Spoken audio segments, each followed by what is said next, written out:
This is Jessie, and you're listening to the Curious Cabinet Podcast.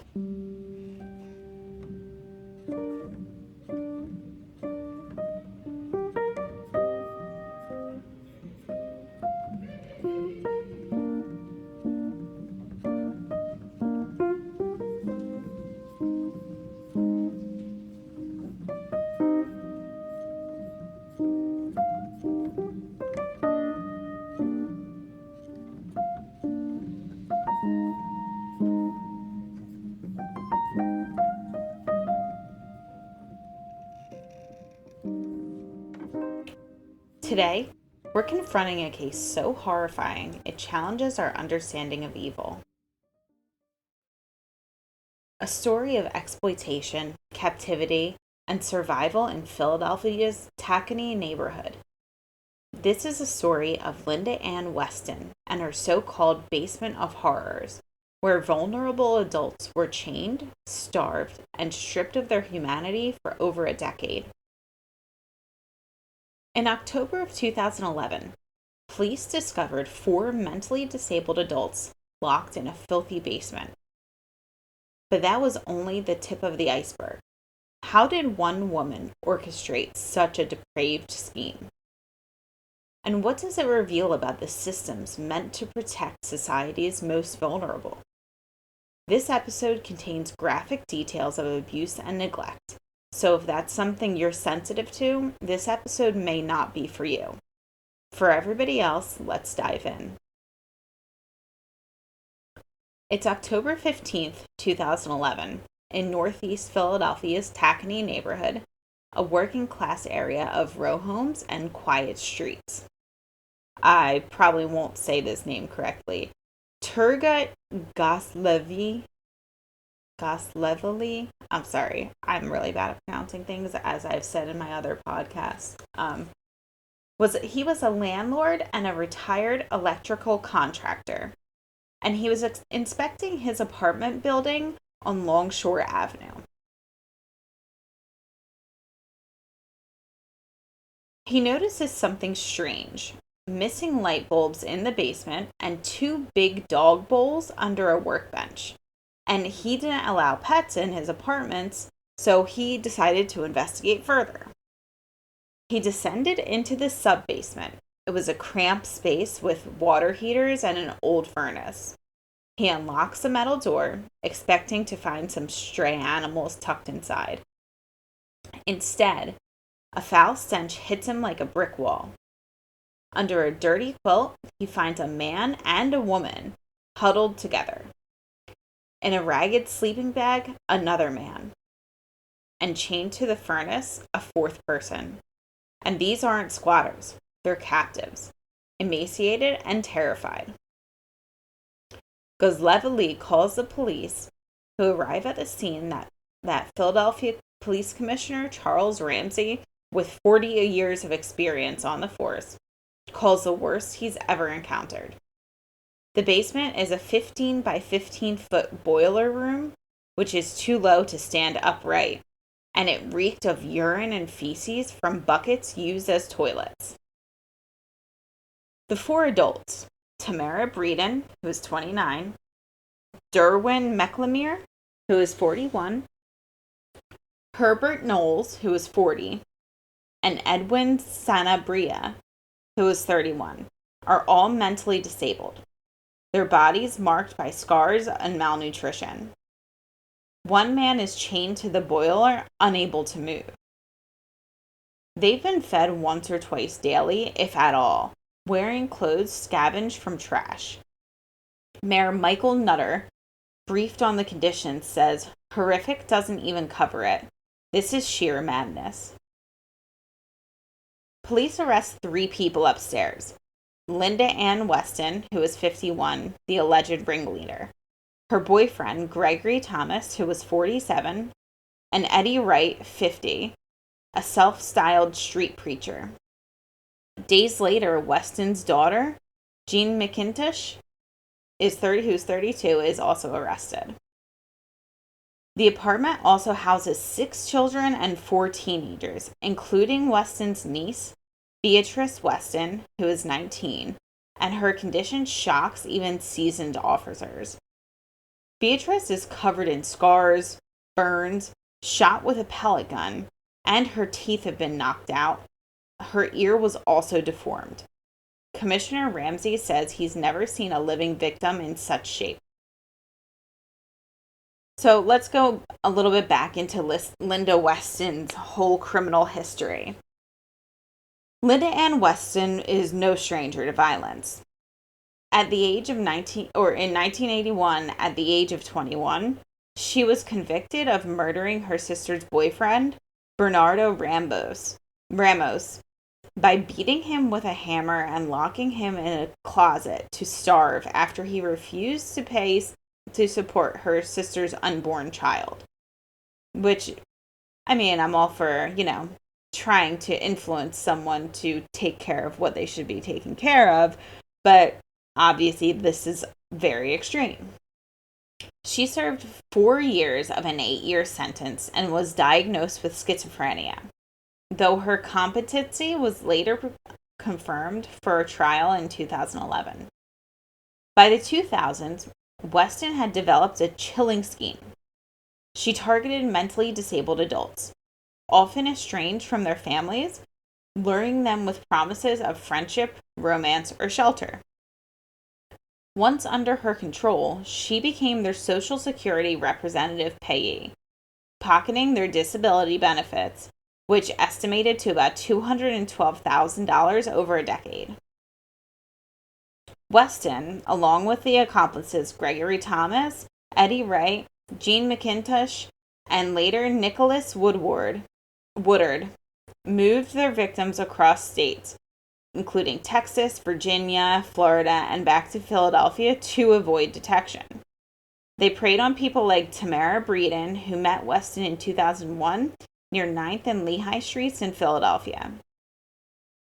Weston, at that time, offered her a babysitting job and a place to stay. Breeden, who has developmental disabilities, agreed. She later told NBC 10, "She was nice at first, but then she turned on me." Weston beat her with bats and sticks, denied her medical care, and first forced her to use a bucket as a toilet. Breeden's body still carries scars from a decade of captivity. The group's cruelty was methodical. Victims were locked in a basement, attic, closets, or kitchen cabinets, fed drug-laced food to keep them docile, were punished with beatings, stabbings, or burns for attempting to escape. Some, like Breeden, were forced into prostitution for additional income. Weston coerced victims to have children together, claiming the babies as her own to collect more benefits. Which is absolutely insane. 2 victims died under her control. Maxine Lee in Virginia in 2008 from starvation and meningitis, and another identified only as DS in Philadelphia in 2005 after being fed drugged food and locked in a laundry room. Weston staged DS's death as an overdose. These deaths, along with Ramos's murder, led to murder charges against her. But the victims' stories are gut-wrenching. Tamara Breeden, held for 10 years, told WCAU in 2018, "I thought I was going to die there." She described being beaten with chains, shot with a BB gun, and forced to have sex with men Weston brought to their Texas trailer. Her children, who were born in captivity, were taken by Weston and McIntosh, who falsely told her one had died, only to claim the child as their own. Derwin McLemere, chained to the boiler for nearly a year, said he prayed daily for survival. Herbert Knowles, who was starved and forced to drink his own urine. Edwin Sanabria, with the mental capacity of a 10-year-old, bore scars on his back and chest from relentless abuse. Beatrice Weston, Linda's niece, endured perhaps the worst. Taken into her aunt's care at the age of 10, she was beaten with a metal bat, burned with a heated fork, and shot in the ankles with a pellet gun. By 2011, her body was a map of scars. her teeth knocked out, and her ear deformed. She was locked in closets for weeks, forced to prostitute herself, and told to lie to the police about her identity. When rescued, police were stunned she was alive. This case lays bare systemic failures. The Social Security Administration's Representative Payee Program, designed to protect vulnerable beneficiaries, allowed Weston to collect checks for years without oversight. Senator Bob Casey later pushed for reforms, citing loopholes that enabled the fraud. Philadelphia's Department of Human Services failed Beatrice, returning her to Weston's care in the 1990s despite abuse allegations. Court records reveal Weston's family had a history of incest and neglect, yet she retained custody of children and vulnerable adults. The establishment narrative paints Weston as a lone monster, but it sidesteps the institutions that enabled her for over a decade. To understand how Linda Weston's scheme thrived, we need to examine the psychological and systemic factors at play. Weston was a predator who exploited trust and vulnerability with chilling precision. She targeted mentally disabled adults because they were less likely to resist or seek help. Her charisma was a weapon. She posed as a friend, lover, or mother figure to gain control, a tactic common among manipulative abusers.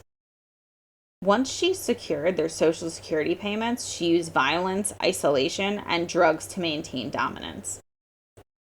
Her ability to move victims across states, Texas, Virginia, Florida, and Pennsylvania, kept her off the radar of local authorities, exploiting jurisdictional gaps.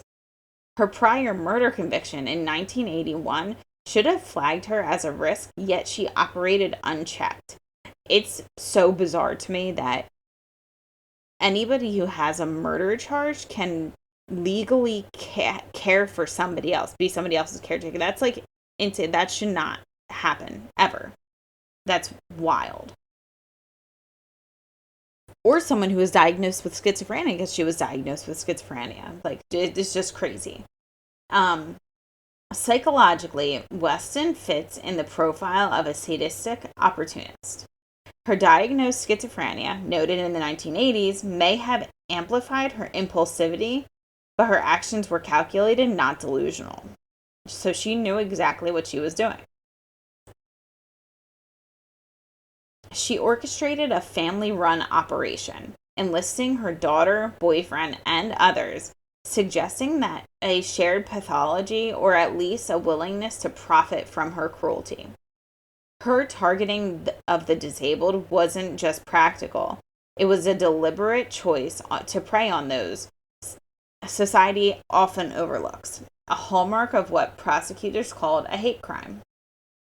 The failures within the system are staggering. The Social Security Administration's payee program lacked rigorous checks, allowing Weston to collect benefits for multiple victims without verifying their welfare. In 2008, Maxine Lee's death in Virginia was ruled natural causes despite Weston's involvement, missing a chance to stop her. Philadelphia's child welfare system ignored red flags about Weston's abusive household, returning Beatrice to her care. Local police and courts failed to connect the dots between Weston's criminal history and her ongoing activities. The establishment's framing of Weston as an isolated evil figure deflects blame from these institutions, which failed to protect the vulnerable for years. Speculative theories have emerged, fueled by the case's horror. Some online forums suggest Weston was part of a larger human trafficking ring, given the number of victims, possibly 50 over a decade, and her mobility to move across states. Others speculate she had connections to organized crime, using her scheme to funnel money to a broader network. These ideas lack evidence. The records point to a small family-run operation driven by greed and cruelty. The trafficking angle persists because of the case's scale. but it's more likely Weston's exploited systemic loopholes than orchestrated a grand conspiracy. The truth is grim enough. One woman, with a handful of accomplices, turned vulnerability into profit for over a decade. The investigation revealed Weston's operation ran from 2001 to 2011, with victims held in multiple states.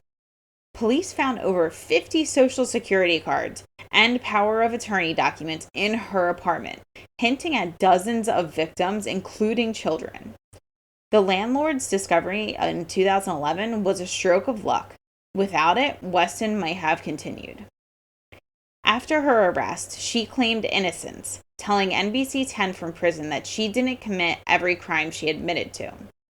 But in September of 2015, she pleaded guilty to 196 federal counts, including murder, kidnapping, racketeering, sex trafficking, hate crimes, and fraud, to avoid the death penalty. On November 5th, 2015, she was sentenced to life plus 80 years and ordered to pay $270,000 in restitution. She's currently at Federal Medical Center Carswell in Texas. Her accomplices face justice too. Jean McIntosh, her daughter, pleaded guilty in 2014 to racketeering, hate crimes, and kidnapping, receiving 40 years in 2018 after cooperating against her mother. Gregory Thomas, Nicholas Woodard, and Eddie Wright were convicted, with Wright and Woodard each getting 27 years in 2018. Thomas's charges were still pending as of 2018. Assistant U.S. Attorney Richard Barrett called this case unprecedented, saying they'd never seen anything like it. The victims showed remarkable resilience. Tamara Breeden, now 36, is in school and reconnecting with her children. Derwin McLemore and Herbert Knowles have spoken of their trauma, but also their determination to heal.